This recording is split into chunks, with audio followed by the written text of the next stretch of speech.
This is the low ceiling hinge that I was telling you about. This is the panel that's been cut in half.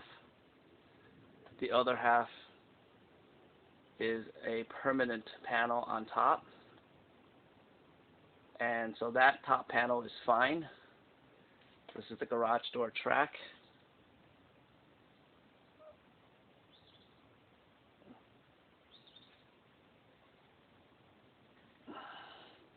And then these are the 4 panels that I need.